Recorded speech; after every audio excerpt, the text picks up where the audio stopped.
welcome to Chat Shit Get Well, episode 9. I'm here today with Roy Castleman, and we're basically going to talk about how we both really enjoy ice therapy. And Roy has been doing it for a lot longer than me, and he's someone that I really look up to in the industry, and he's helped me a lot about my outlook using ice and my salons and things like that. So when did you start using ice? I started my Wim Hof journey on the 21st of January 21. Okay, yeah. So not even that long ago. Yeah, 2 years. Yeah, Wim Hof birthday, as it were. Yes, it was, yes. Yeah. So you done the retreat, that's right, with the Wim Hof training course, didn't you, in Poland, was it? In Poland, yeah. Yeah. So I've done my Wim Hof instructor's course, level 1 and level 2. And I started that because of injuries and things. I thought, I had a real injury, and I was thinking about how do I recover quicker. And it allowed me to recover so much quicker. So what was the injury that you encountered? So in 2015, I skydive. I did a lot of skydiving and tunnel flying, so wind tunnel. And I flew into a wall and I dislocated my AC joint. So, ouch. And I was in Belgium, actually. Yeah. And I drove back from Belgium, nine and a half hours with one arm, An automatic? Yeah. No, not an automatic.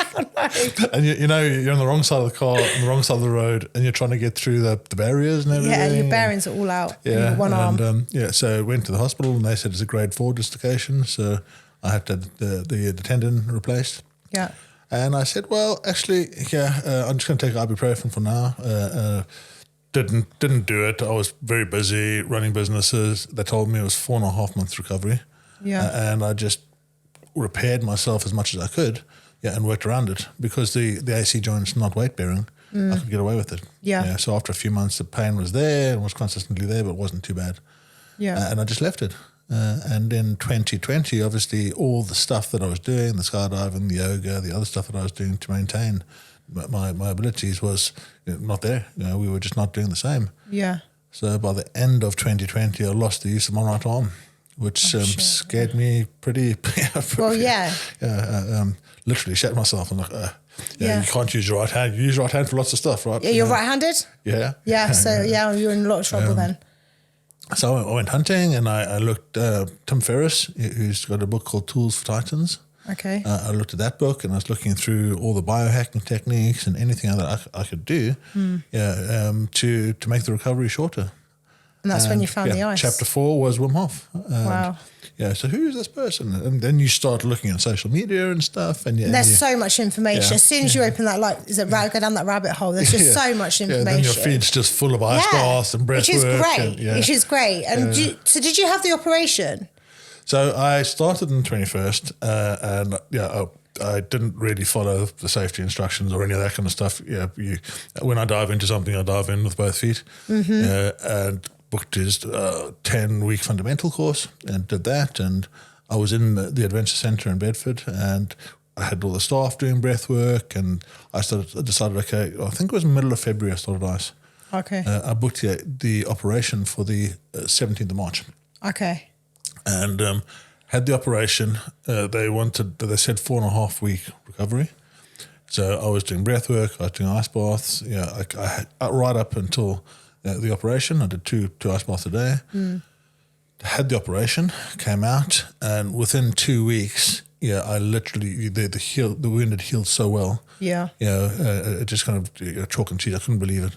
That's crazy, isn't it? Yeah, from there, 7 weeks I was flying in the wind tunnel again. 8 weeks I was skydiving again. You hadn't learned from your mistake there, no. Never. Yeah. So was it good food? Did you find it helped with the pain as well, like the pain management with the ice and things like that? Yeah, definitely. I mean, the ice just takes away so much. It fills you with endorphins. It fills you with all sorts of stuff. Makes the whole world a better place. Definitely. Yeah. And I think a lot of people are using it for more mental health benefits as well, more so than injury recovery. Well, I mean, while this was going on, I just bought this adventure centre. We just before COVID, Yeah, so 2021 was a horrendous year for me. Yeah, it was. I lost a chunk of money. Yep, Yeah, same. there were so many things going wrong. Yeah. Life was just falling We to all pieces. took a big kick in the balls, didn't we? And yeah, I thought I run IT companies. I have 3 IT companies in London, and I'd always been successful in business. And now I wasn't successful. Yeah, and yeah, I got to a couple of points where there was a 130-foot tower out in the back where we had people jump off, and that was the wind tunnel. And literally, I ended up there on 3 different occasions. Yeah, and that was it. I was going to jump off. Yeah.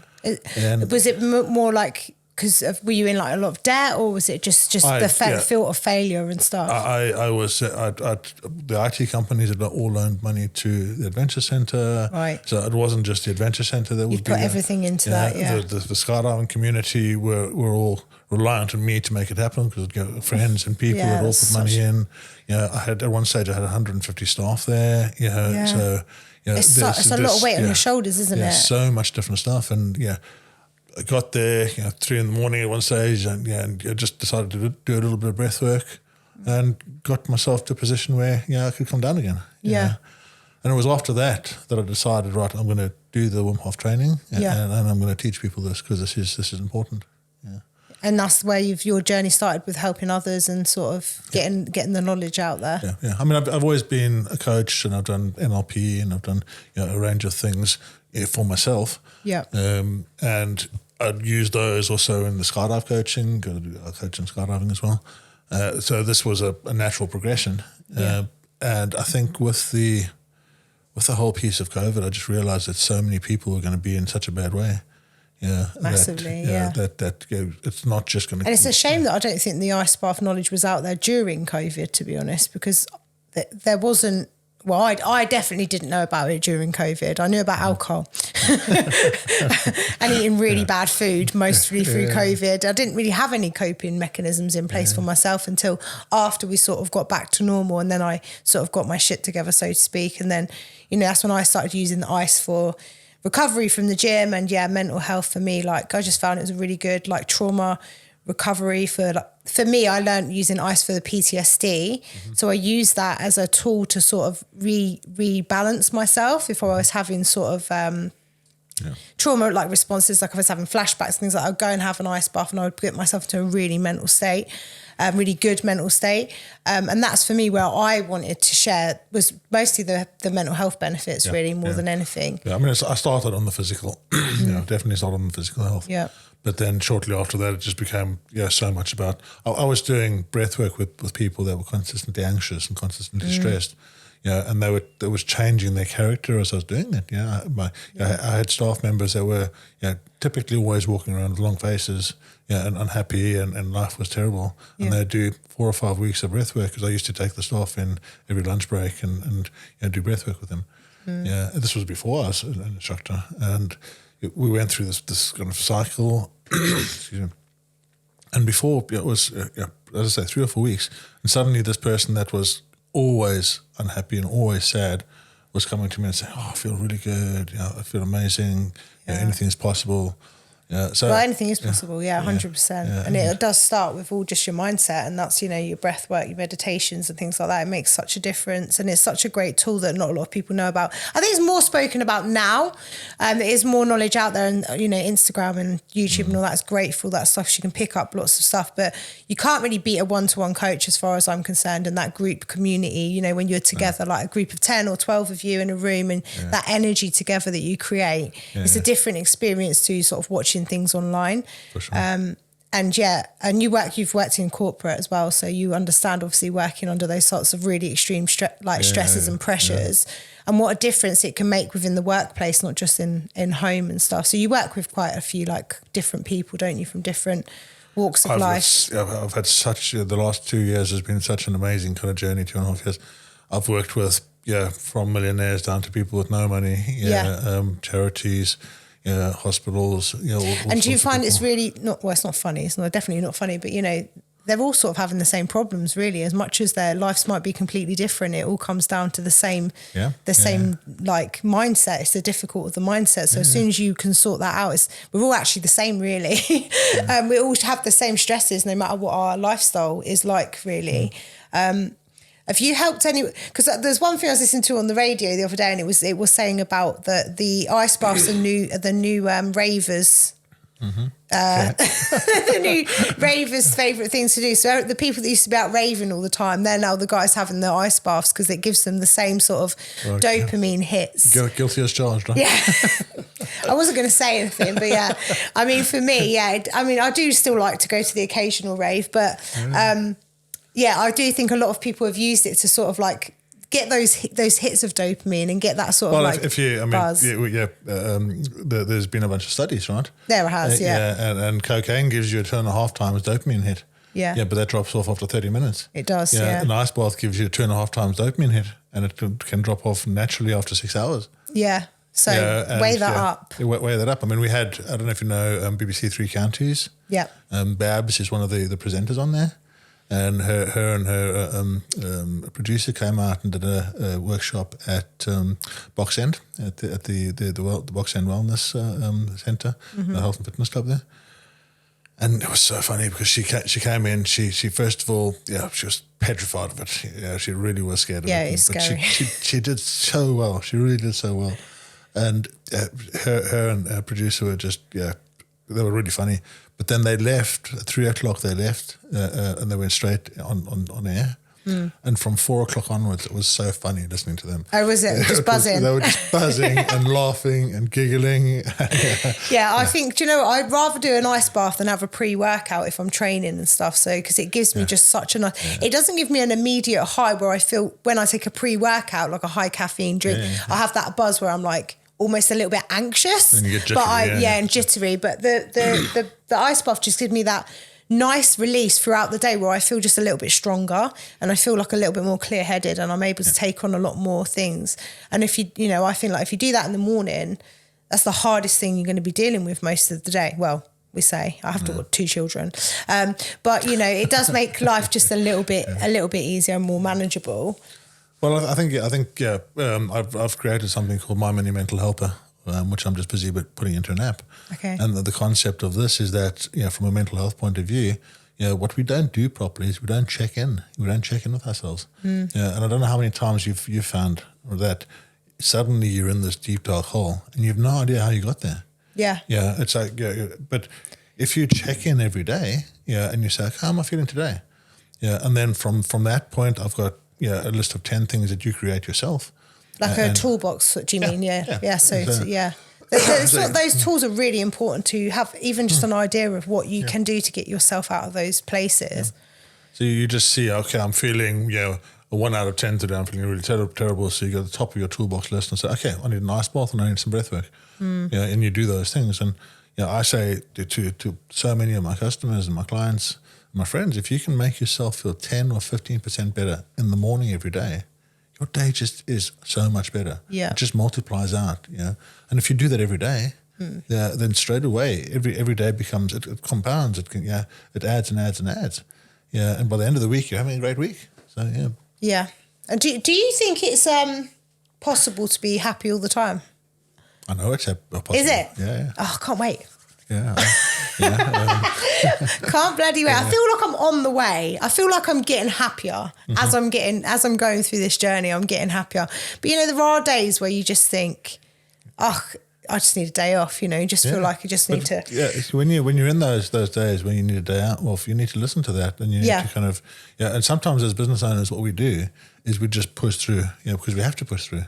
One thing I made is a New Year's resolution. I don't really believe in New Year's resolutions, but one thing I did say about this year is I'm going to try to speak to myself in a kinder way and sort of recognise that what I said to you is I need a day off. So beforehand, I would say, I feel really mental, or I feel really crazy, or I'm depressed. And those words can be really negative. Or I'll be like, I'm really anxious.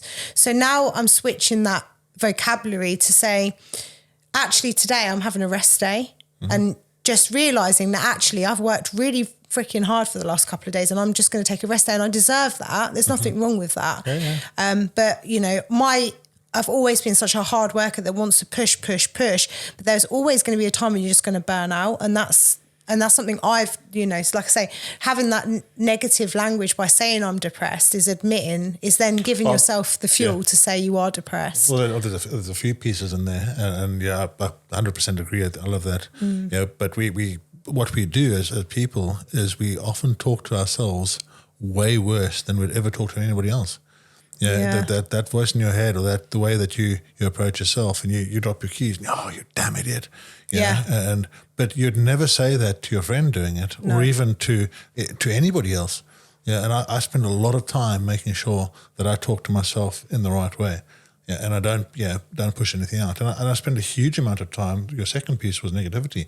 Just getting the negativity out of my life. I don't watch the TV. I don't watch news. If I'm following something on social, because we all have to do social, right? Yeah. If I'm following something on social and they start going negative, I just unfollow it. Yeah. And by keeping this negative out of my life, it's just each day is a new journey. Each day I'm happier. Each day I can just evolve into being where I want to be. Yeah. So how do you deal with challenges? I mean, if you were saying if there's a negative, because obviously you are going to experience some negative behaviours sometimes, it might be something you're uncomfortable with. So how would you face that? Because obviously we can't sort of run away from all negative, like unfollow. I know we can unfollow groups and stuff like that, but in our, life, we are going to deal with negative situations and stuff. So how do you face that in your daily life? Well, firstly with compassion. Compassion and understanding. That's true, Yeah, because if anybody that comes in and has a go at me, I've got to say, well, why are they hurting? Yeah, you're so right. You're so right. I know that when I'm horrible to people, it's because I'm upset about something. And I just want to hug. Yeah. How can I help this person? Be better in themselves today. I've got a 19-year-old daughter, right? And so that's a challenge all by itself. And I'm super proud of her. Now she's doing so well. But so often I've had to. I firmly believe that every single thing in your circle, every single thing in your control, you are, or in your environment, you are in control of. Okay. So, and what I mean by that is, you wake up in the morning and you smile. And you walk down the street and you smile. You say hello to people. You treat them with respect. You're going to get that back. So much more. You wake up in the morning, you kick the dog, you trip over the edge of the bed, you hit your head, everything's going the wrong way. And suddenly you're in a bad mood, and then you walk out the door and with this bad mood, everyone's going to be worse to you. So you're controlling how your environment reacts back to you. When somebody comes to you and has a go at you for whatever reason, try and understand, try and listen, and know that there's only one person that can make me feel bad. Right? Yeah. I'm the only one that can make me feel bad. Yeah. Yeah. If somebody, heaven forbid, if somebody in your family dies and you feel terrible about it, you are making yourself feel bad. They're not making you feel bad. They passed away. Yeah. Yeah. And once you can get to that understanding that you can control all the positivity and negativity, you can control how you present yourself out to the world, you can control how you see and affect these things coming back into you, and how they affect you, then they don't have to affect you badly. It's a really good outlook. It's a really good way to. I've definitely experienced that recently. Just because I did a podcast the other month, and one of the ladies I was with, she said, nothing can be solved with. No, everything can be solved with love and, like you said, compassion. So understanding why someone's behaving and just taking a second to not react straight away and sort of have that thought process before those words come out and that fire comes out. I have the 5-second rule. Yeah. Is that what it is? 5 seconds? Is that how long I should wait? That's for me. That sounds like a long time. Because you get to the first. I thought that's when you drop food on the floor. That's the 3-second rule. Oh, is that 3? Oh, 3 seconds. Oh, it's not 5 seconds. Unless you're hungry, then it's 5 seconds. Right? And if it's steak, then it's definitely maybe a minute. 10-second rule. And as you go through life and you realize that the worst case scenario comes into it for me very often. Okay, you have to live your life accepting the worst case scenario. Now that might sound negative, but I don't mean it like that. Because what we do as humans is if we look backwards. Okay, as we look backwards and we beat ourselves up about the stuff that we've done in the past, that makes us depressed. And then we look forwards and we think about all these things that are going to happen. and we make this picture in our head, and we kind of, okay, so yeah, the tax man's calling me, so that means he must want to take money away from me. He must want to shout at me about something. Yeah. So then I'm going to do this, and then I'm going to. So we build this anxiety, right? And by doing that, by not living in the present, not living in the moment, you make yourself anxious or you make yourself depressed. Yeah. Yeah, and you've only got a literal amount of energy per day, right? You have a store of energy that you can use in a day. And you can use that energy in a positive way, or you can use that energy in a negative way. And as soon as you start thinking about something in the past, something in the future, somebody else's problem, what Mary said, what Joe said, or what Bob said, all of these things steal from your energy. Yeah. And suddenly you've got half the energy in the day. Yeah, and that's why we're all so overwhelmed and exhausted all the time. And if you can just let go of what other people are saying. Yeah, it's really it's really important to live in the present, and I'm really, I'm trying that so hard recently. Like, it's just like really even just simple things. Like, I went to the sound bath thing today, and obviously that's great if you can afford to go to these like events and the groups and stuff. It's amazing. It's a great experience because you're literally in a situation where you're not forced to be in the present, but really you are, because there's no phone, there's no light, there's whatever that is going on, you're completely zoned into that. But even just like daily techniques of recognizing and like noticing like feelings like washing your hands and just being really present in that moment of washing your hands and feeling the water and rubbing the soap in your hands and just taking those little moments out of your day to not think about anything. And it sounds, or even think about something. But so I have a 20-point rule in the morning. Okay, so I get You've up. got a lot of rules, haven't you? Yeah, but they keep you well. Yeah. So I get up in the morning and try and find 20 beautiful things. Yeah, that's nice. Yeah, So like the gratitude. Sunsets, sunrises, love them. I'll go and stand outside and I'll just And then you go past a flower, or you go past somebody gives you a nice smile, or and if you're looking for nice things, you find so many nice things. Yeah, if you're looking for problems. They come. Honestly, they really do. Like, as soon as I started to have that different mindset of just thinking about the negative things and even talking about the negative things, like talking about things like parking tickets, and I'd talk about it and the next day I would get another 2.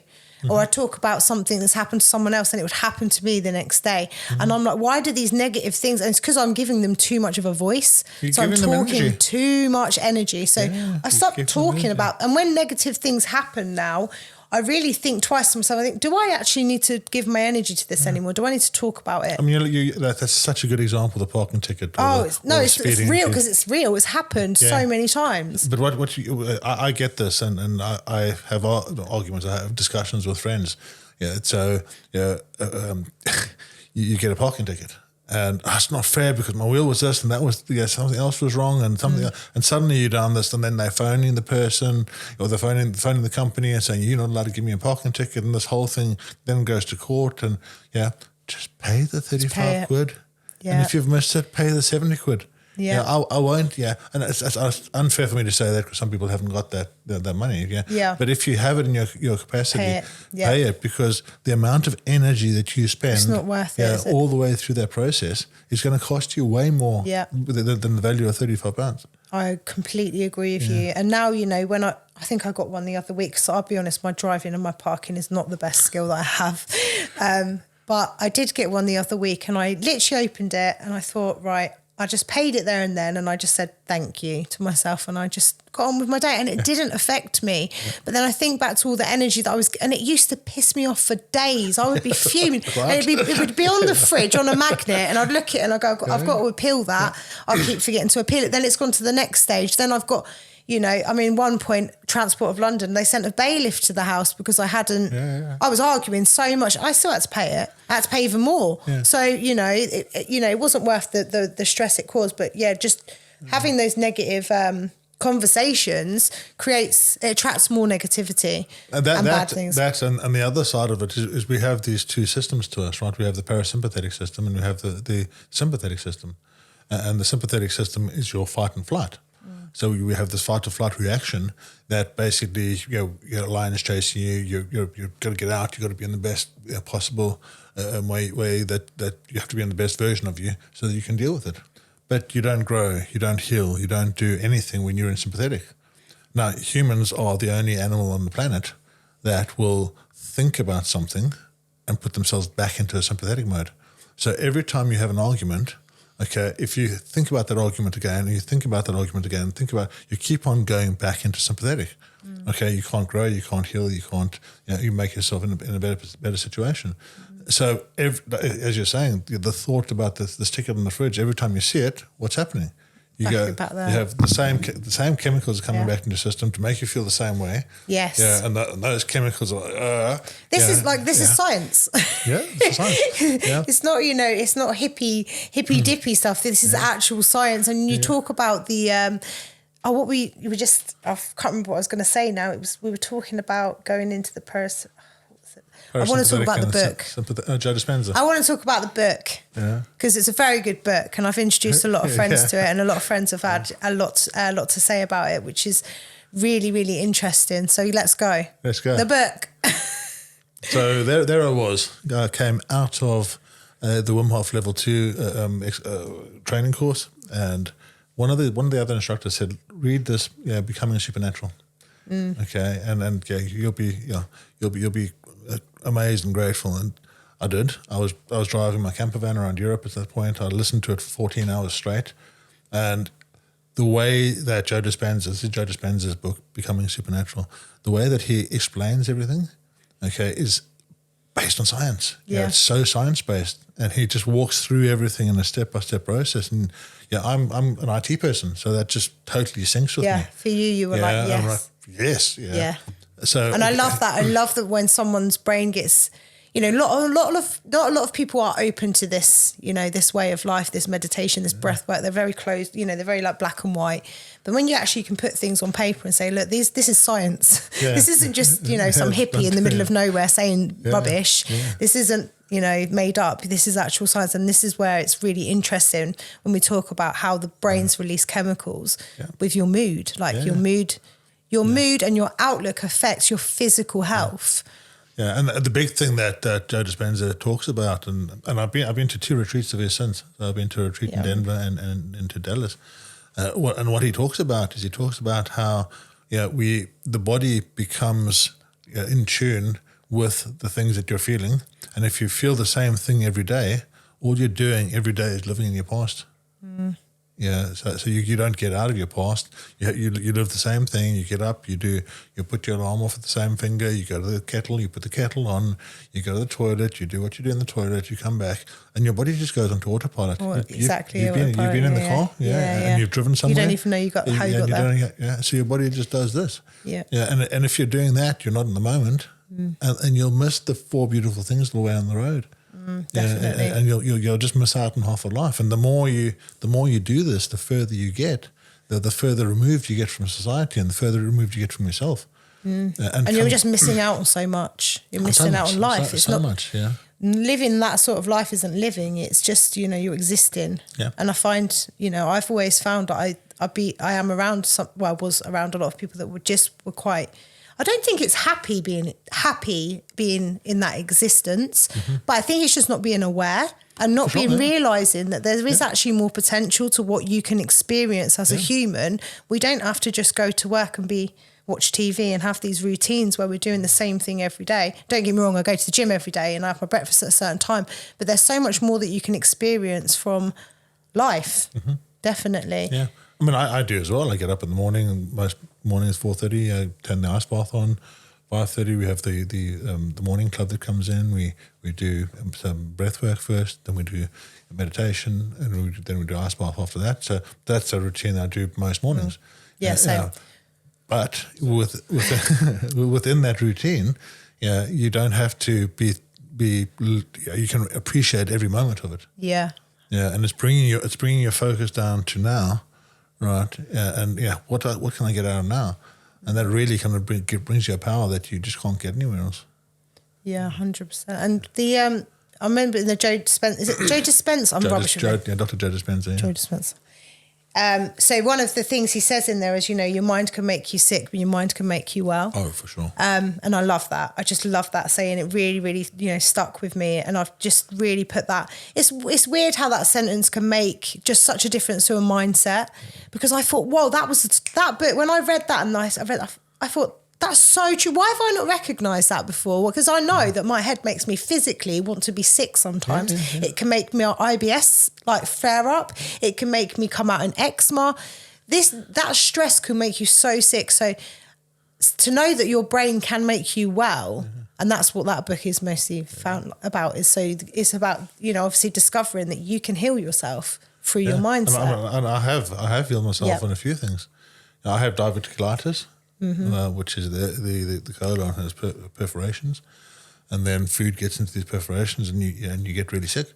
You actually get infected. And when I went to this first Joe Dispenza event, I started having a diverticulitis attack, and this was it just totally scared me, because here I am on a 7-day retreat that I've paid quite a lot of money for, and I knew every single time that I have these attacks, every time, 7 times now. The last time I was in November 21, I ended up in hospital for 11 days with a burst colon, and all 3 different types of antibiotics intravenously. Yeah, and that's pretty bad. Yeah, basically sepsis. Yeah. And I was lucky they didn't have to do surgery. So when I'm sitting there at the Joe Dispenza event, I'm like, I've recognized this. Yeah, and I just went down. First meditation, felt a bit better. The retreats or meditation, 40 hours of meditating and a whole bunch of science and everything. Second day, meditation, feel a bit better. Yeah.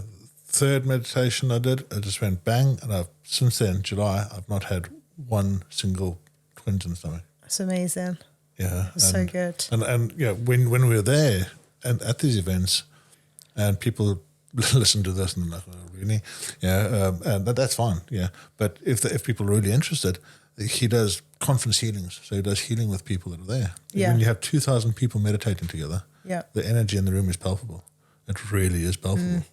And part of the event is there's 3 different healing sessions, and within these healing sessions, everybody goes into squares of 8, and the people that have applied for healing, and these are people with stage 4 cancer, paralysis, various different diseases, autoimmune things. They go and lay down between everyone, and everyone meditates with the intention of healing this person. Yeah.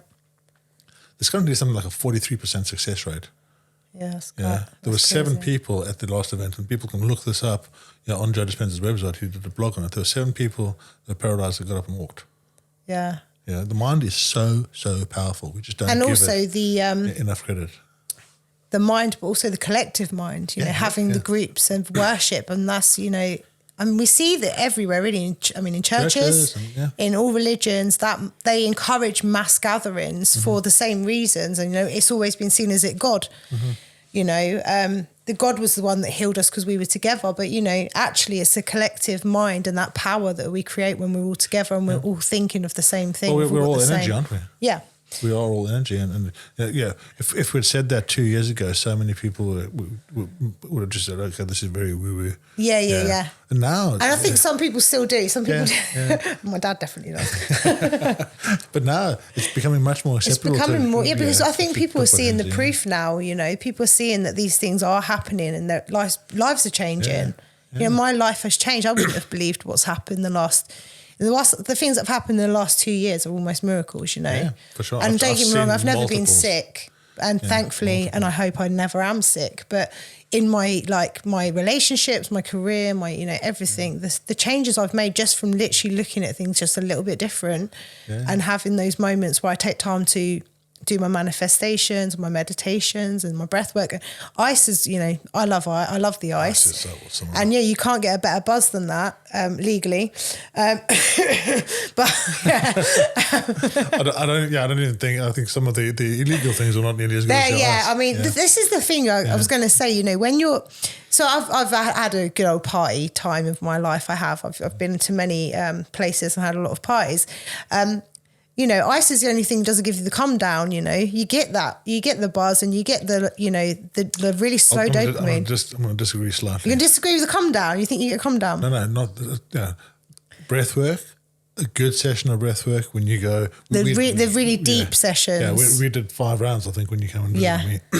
When you do go 8, 9, 10 rounds and you go into the heavy stuff, you see awesome I can imagine. And I've never got myself to that stage, and it's something I do really want to work on. But even today doing I've never done sound therapy before. So it was sound bowls and it was like all different types of things, really, really cool gongs, like massive gongs. It was beautiful. But just lying there and I was having these amazing hallucinations, like just colours and visuals and, like a kaleidoscopy sort of thing. And I could feel the waves within my body. And it was almost as if they were inside, the waves were inside my brain. I could feel I don't know if I don't know science very much, but I could feel the fibres of my brain untangling. Yeah. And it was like, and it was just such a nice feeling. And then when I finished, I thought, I've got to go back to life now. Reality. Come back to this 3D world, right? That's it. Yeah. This 3D world that we live in. This is where Joe Dispenza's meditations really, I do that every day. Yeah, I miss 2 days and I start feeling it. Yeah, and you start feeling reality. Reality for sure. But when you can get away and you can turn your conscious mind off for a period of time. This is what the power is. We have this crocodile mind. We have this the little puppy dog that sits there. Must do this, must do that. Think about this, think about that, think about this. And then we have the subconscious mind, which is actually 95% of the mind. And that controls the 3.5 million cells that are replicating every second or something. And we don't even think about it. All this kind of stuff that's happening.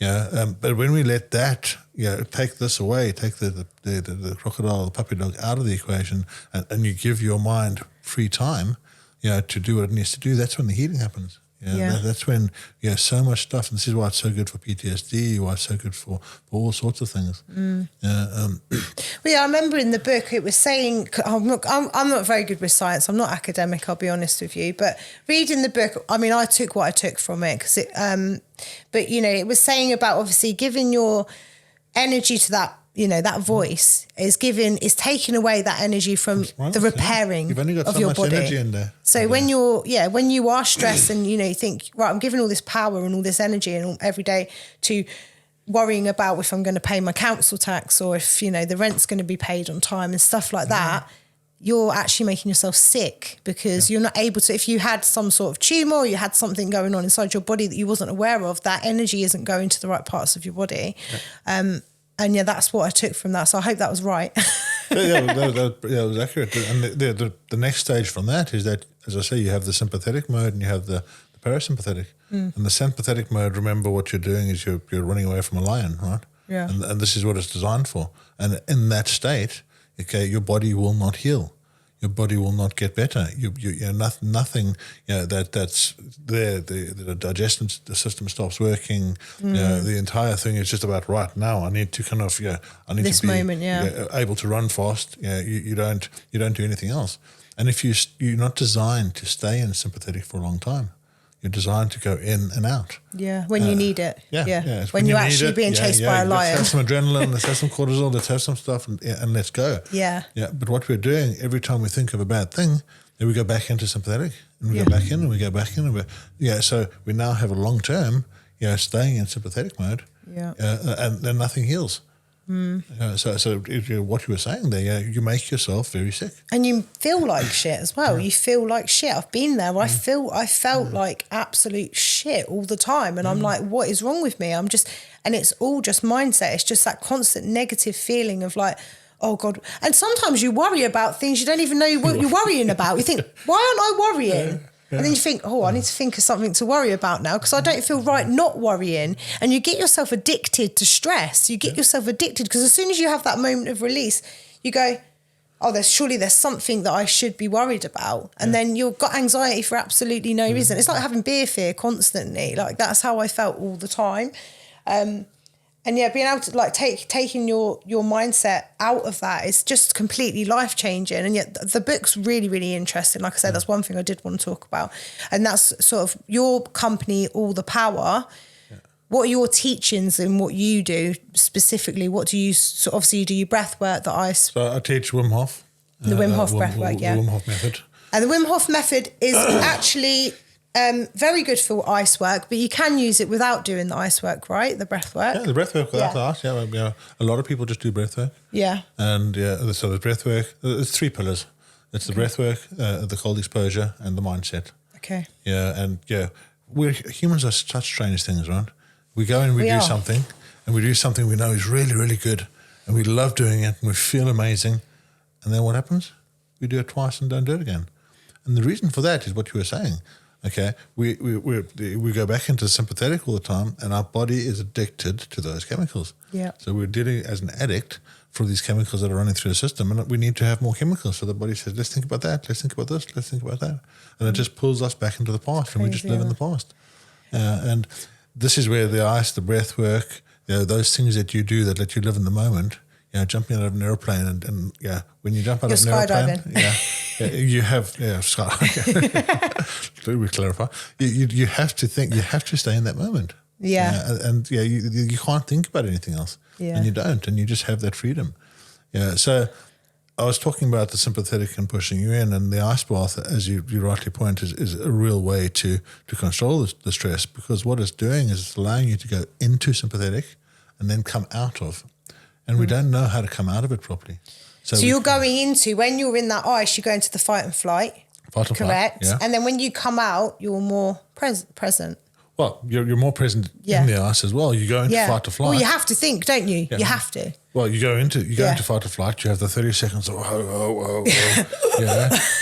you can swear a bit and scream. I've seen some funny faces when I've been doing ice work with people. It's so funny. I think Scotty was the worst. Yeah. Scotty from the Man Cave. Yeah. He was hilarious. He was screaming. Yeah, I've had some corkers. I really have.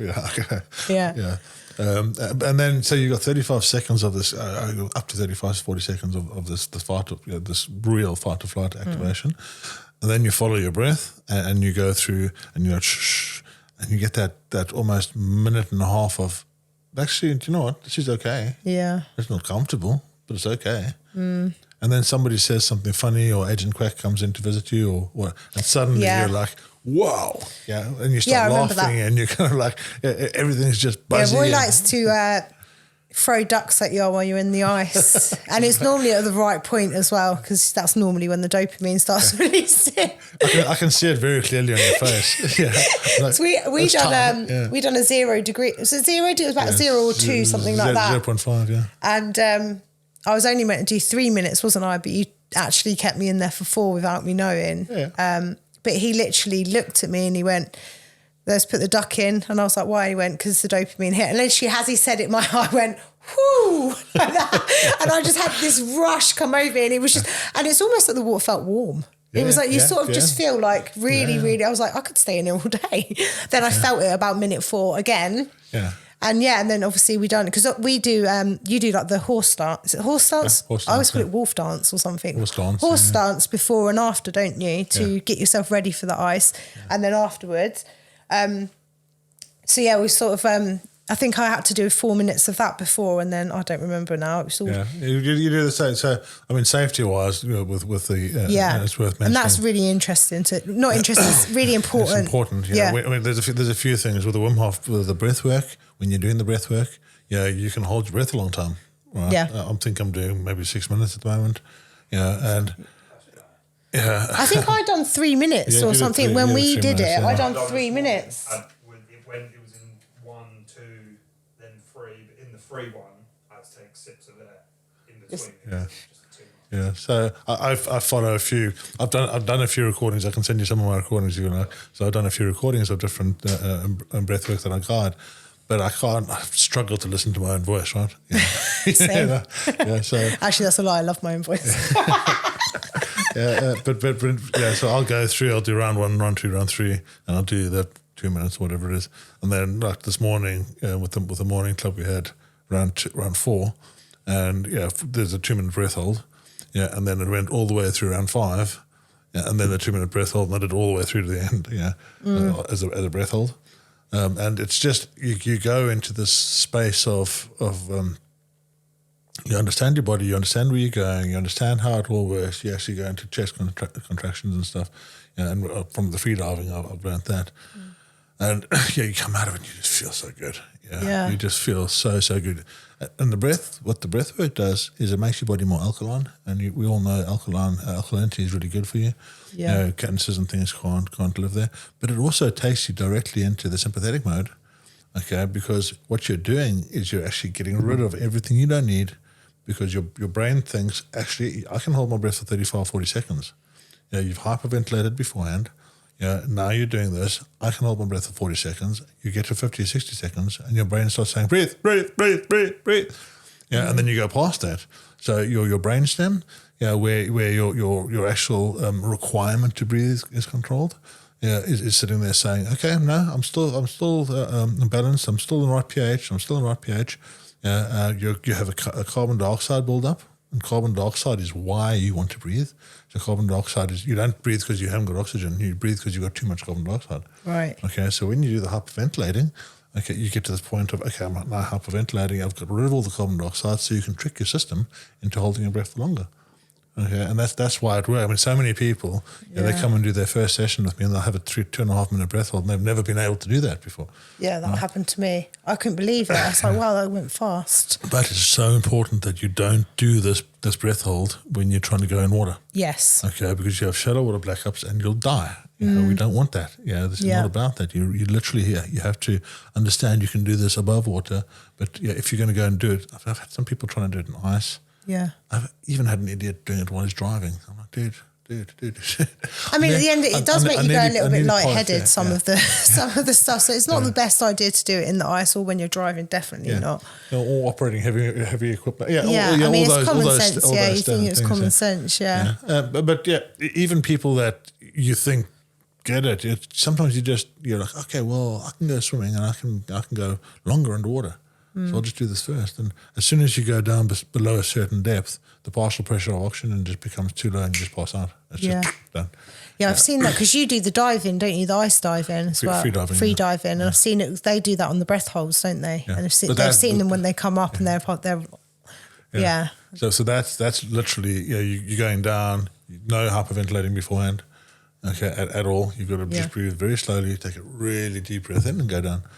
The Wim Hof breathing, I was like, this is going to help me and get there. And it's like, doesn't help me at all. But it did, because I can understand how long I need to hold the breath for. When you say, for someone that might not understand when you say hyperventilate before the breath hold, is that when you first, if you don't know what breath work is, when you start doing it, obviously that's that first part where you do the lots of sips of breath, the fast breathing. You fast breathe all the way in as deeply as you can, using your diaphragm to open up your and that process is that's oxygenating the lungs, is it? I don't know. Well, firstly, so much of us breathe in a shallow way.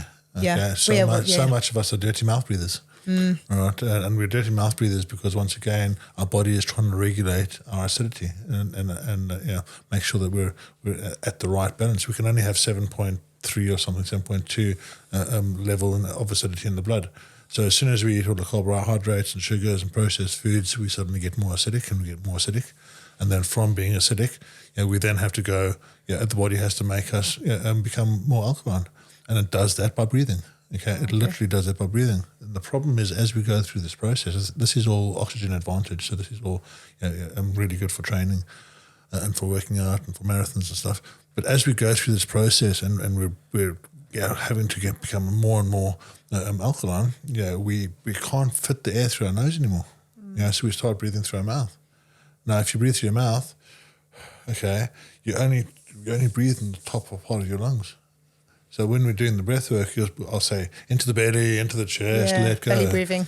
So you, okay, and we do that, and we find the comfortable rhythm. Then we speed it up as you go through the more advanced breath work.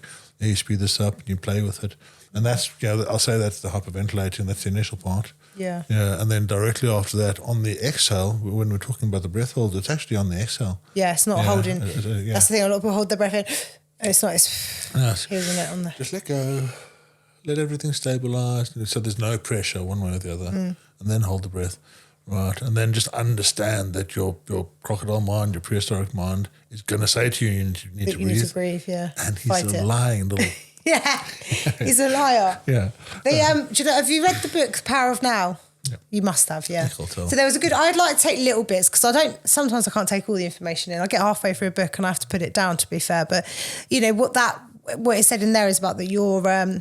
Basically, I think the same point you're making about the crocodile mind. Your actual mind isn't your own mind. So and I've started to do this recently, when I start saying like stupid shit to myself, and it said, you've got to realise that's not your actual mind. Do you know what I mean? That's not you. So you need to challenge it. You need to think, no, Tez, that's not. almost like, to me, it was almost like having a split personality, Yeah, well, which I've always felt I had anyway. So when you just- start answering yourself, that's the problem. yeah, that's it. You can talk to I yourself. could but you literally, I was literally, I had these like thoughts the other day, and then I was like, right, no, that's not you talking. That's your, I suppose you say crocodile mind or whatever. Yeah, it's that little dog at the back of your head that's saying all those negative things and worrying about those things. So challenge it and sort of say, no, I'm not listening to you today. I'm going to think this instead. You're not going to take over my mind. This is the 5-second rule I was talking about, right? Yes. When it's like, you should say, how many times have you been sitting in a conversation and you're actually having a decent conversation with somebody and you stop listening to them and you start listening to answer them. And as soon as you All the time. as soon as you start thinking, as soon as you start thinking something, you're like, but now you've lost half the conversation. Yeah. Right? And this is why didn't you say this? Why didn't you say that? Why didn't you say this? Yeah. But if you just stop, why didn't you say that? No, I'm going to listen and give yourself Take a couple that of seconds. and be used to having those pauses, I suppose, because people like to feel the conversation. And also, do you know what? Because I'm being diagnosed with ADHD apparently on the 14th of February. Aren't we all? Yeah. This is the thing. I think we all are a little bit, and I don't think. How can you run a business without being? Yeah, ADHD? I think and I just there's all this talk about these medications that we can take for it, and I'm like, I don't really want to take the medications because there are a lot of symptoms like what you say, like finishing sentences for people butting in, trying to understand the conversation before. I was the worst. Yeah, and I still struggle with that sometimes. But then I look at it from your point of view and say, actually, that's my mindset. That's not ADHD. Is that ADHD or is that the mindset? There's a way for me to not control it, but there's ways for me to recognise things differently and manage my symptoms without having to take medication. Because the medication I think it's definitely bears saying that, look, anybody that has an actual a diagnosed medical problem, that's great. We're not talking about that necessarily. But what we are saying, I do believe that sometimes as a society we like to have a label for things. We like to label ourselves, and as soon as we start labelling ourselves, we close doors. Yeah. I think we're all just exactly the same in that way. Yeah, I mean, for me, I'd always like to take an alternative route more recently in the last few years, and see if I can help myself before I go down a sort of the. Let me give you an example.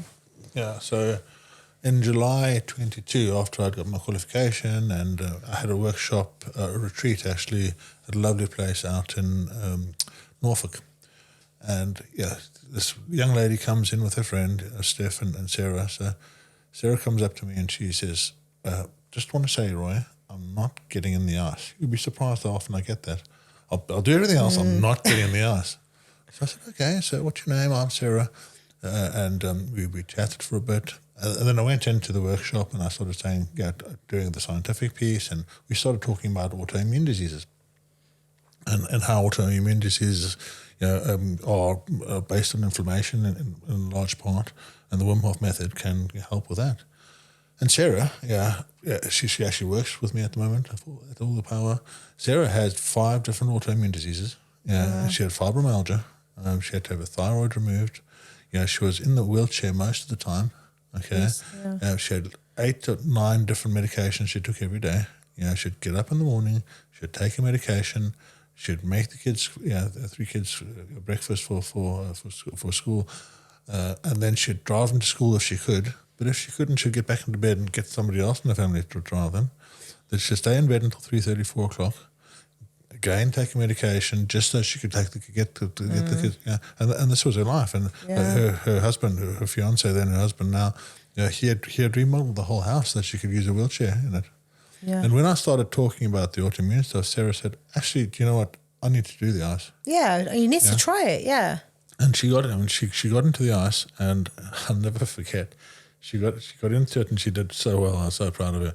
She comes out of it, and she's like, I said, high five. And she said, don't even touch me.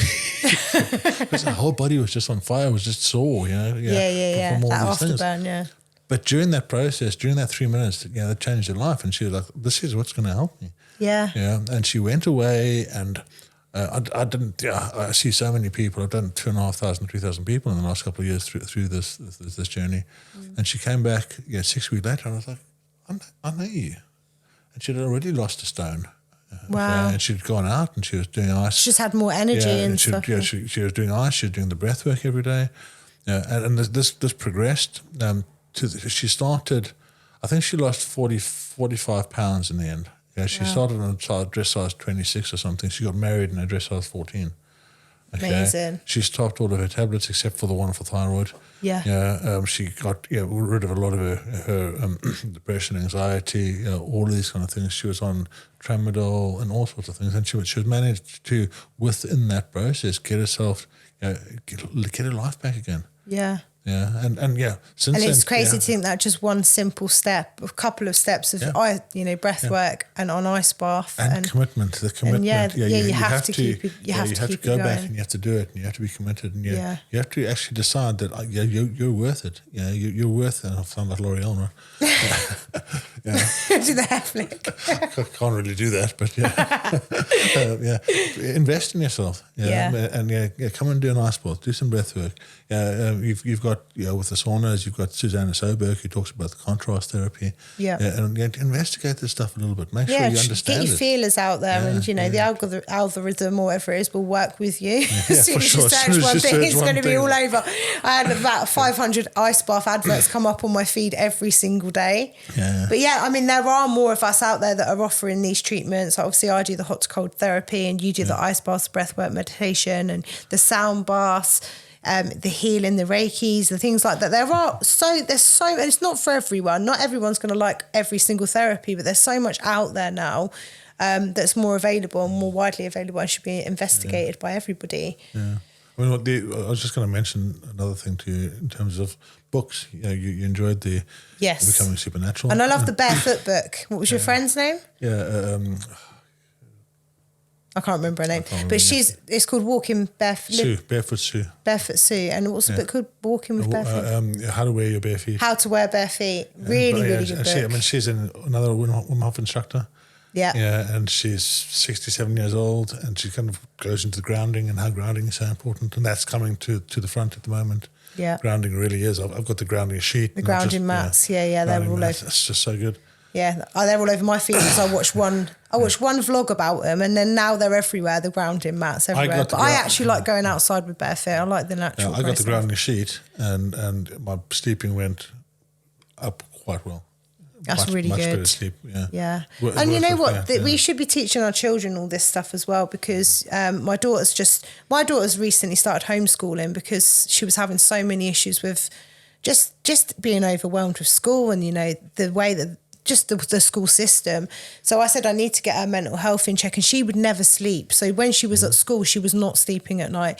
And I've started to get her into breath work at night, and it's like a sleeping pill. Yeah. And she was on melatonin. She was prescribed melatonin for a long time, but we took her off of it because it was making her get headaches, it was making her groggy. So, the alternative was her staying up really late and being really tired. Whereas now putting that little tool in and they are just YouTube videos, and they're done in kids' ways, breath work, fun ways. And she's just started sleeping so much better just by that tiny little thing. Yeah. And they're not, we're not teaching this to our children either. And if I'd have known, I think I would have had a great last 20 years if I'd have known half the tools I know now. You needed to go through every single thing in the last 20 years to get to where you are. Yeah, I agree with you. There's two books that I recommend you read. One is Dale Carnegie. Okay. And Dale Carnegie is amazing.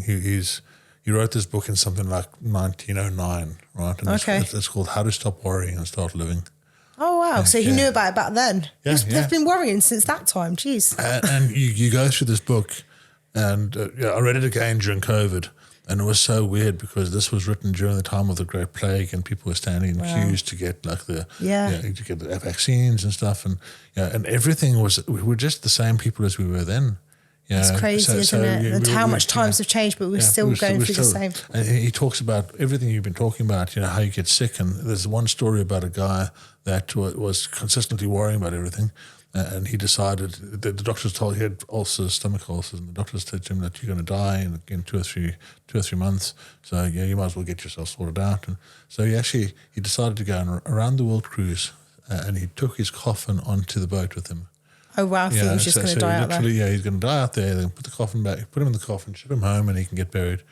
And as soon as he did that, as soon as he got onto the boat, and he started, just forgetting about all the things that he was worrying about, suddenly, everything started getting, everything, and he never looked back.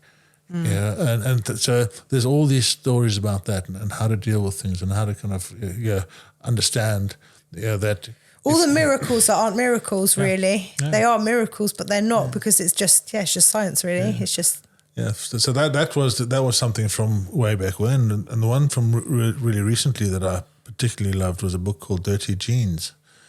By Ben Lynch, and Dirty Genes it talks about our genome, and when we finally had mapped the genome and understood that our genes control so much of it, Ben Lynch went and looked at it, and he's got 7 genes that he looks at, 7 different genes, and he looks at if any of these genes are not being or dirty, so they can be dirty from what your environment, what you're eating, or you can be born with a slower this gene or faster that gene, and you'll literally go through the list. And there's a whole bunch of symptoms there. Yeah, you might have not be able to sleep, headaches, all these symptoms. And if you tick off, literally, as you go through the book, you tick these things off.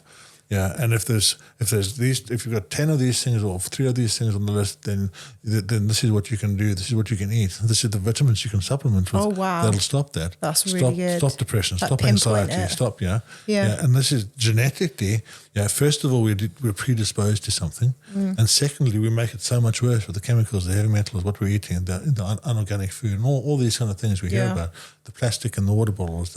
All of these different things. Yeah. And so I think, do you know what I think is really important to say is that because we can look into things so far and say, oh my God, we know we need to be plant-based, we need to watch our metals, we need to do this, we can't swear, we can't smoke, we can't drink, all of these. And I think that's so overwhelming for people that feel like they need to tick every single box. We're breaking it down and going, right, what are my symptoms and what can I actually change? What am I struggling with? So they're making it more specific to yourself, but also just taking those tiny steps and working towards the bigger picture. You can't do it all overnight. You can't. And how many of us are the same? We aren't. We're all different. Everyone's got different everyone is problems and different lives. And this is why when I do my workshops, I do the faster, the slower. I try and give people the tools to actually get what works for them. Yeah. But what this gene book really made me aware of is how different every single person is. At the level we've got so many different genes, and all of us react differently from they make us feel and they make us do. And if you can pinpoint how you're reacting on certain things and adjust and fix that, then I'm definitely going to read that book. Yeah, it's so good. It really is. Do you know what I was thinking the other day? Someone needs to invent. Why are you laughing? I'm just wondering what's coming. You know, like a car diagnostics machine where you put it in the car and it goes, right, that's what's wrong. It needs this, this, this. They need one of those for humans. It can be put in any hole. Just something. I don't care where it goes. I just want to know what's wrong with me. And I want it to go, right, calcium deficient.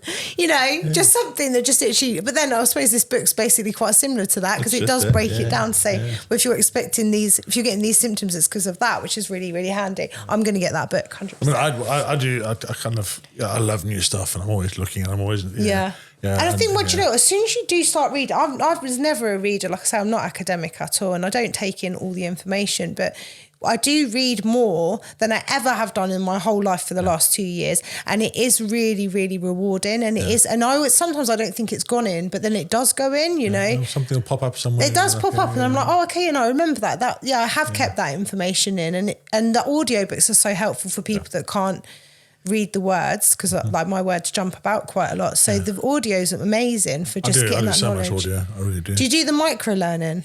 That's my new thing, apparently. No, I saw an app about that. I think I kind of micro-learn anyway. You love learning, though. I think you're someone that, like you say, you did the Joe Dispenza book in 14 hours straight, didn't you? If you're into it. Yeah, and you find something new and you want to find out about it and you want to find... And and then I go and tell everyone about it and they're all like, here he goes again. But when I find something that helps me, then that's what I want to do. But it's the funniest thing is people go, oh, here they go again talking this, and then 2 weeks or a month later they're using the tools that you've talked about what they told you were absolutely mental for talking about, and they're better. Right? Yeah. And that's why you just got to take no judgment from people that don't really take it very seriously to begin with. Yeah. No, I mean my job is to actually put the information out there if people want to use it. Great. Which is great. Yeah, and if they come back, and so often people will come back a month or 6 weeks later and say, you know what, you told me about this, and now just everywhere I'm just hearing about it everywhere. So maybe or you wasn't ready for it. You weren't ready for the information. Some people just aren't ready to take the journey and take the. But that's very. I mean, if I'd heard about Joe Dispenza the year before, I probably wouldn't even. I knew about him, but I'd never listened. Yeah, so you have to be at the right point in your journey. 100%. to Like get you the said, thing, I think when you told me about the book, you said, I feel like you're at the Ready point for where it. you're ready for that book. Whereas last year, if you'd have said, like, same, if you'd have said to me, I'll read this book about this guy that heals people and your mind can heal you, I'd have been like, only medicine can do that. Exactly. Yeah, that's it. Yeah. So I really get it. I really do get that people are at different stages in their journey, and and that's I guess that's the main point when you're trying to teach, right? You can't take people if they're not ready for it. No. Yeah. So you have to gauge how they're doing and What level they're ready for. What level, Yeah. Yeah. I mean, we have people come through and they do the workshops, and it's just you can just see some people that you really have to step by step. And I did a workshop with Cass and Friends last the 2nd of January. Cass and Friends, a charity that Lovely Lady Fee runs, and it's all these kids that have got good talent in the sporting world, but they haven't got the money to do what they need to. So Cass raises money. Cass and Friends raises money, and they might buy them the stuff they need. Maybe they're going to the Olympics and they need tickets, or they're going to these nationals, or they need some equipment. And I had maybe 10 or 15 kids on one side and 10 or 15 adults on the other side, and teaching a room with this dynamic of kids who really, teenagers everywhere in the world, right? They either engage with you and won't shut up, or they won't engage with you and they just sit there blankly. And I'm like, if I've got a room of teenagers, that's fine. But having them mixed together, just was a real learning experience for me. And they come through and they start asking the questions, and they slowly start engaging. And I just think if we can get the breath work into the schools, if we can get the breath work, just understanding of our bodies and understanding a little bit more about what we're doing, into an earlier stage of these kids' lives, we can do they can give them so much more of a life. So much of a better lifestyle for the rest of them. And, it will also make so much help for the NHS in terms of, the mental health support that we're having to give to teenagers, because they're getting to the point where they can't cope, and then adult life as well. I definitely plan to do something with schools in the future, 100%. Yeah, well, I'm right behind you there. Yeah, well, we'll probably be doing it together. Yeah. Sure. Yeah. So, thank you for coming today, Roy. And if anyone wants to check out all the power, I'm going to tag the socials below the podcast, and we'll put the book links as well in. I'll put the red book links in. Thank you very much. Thank you very much. Been great, very informative. We're done.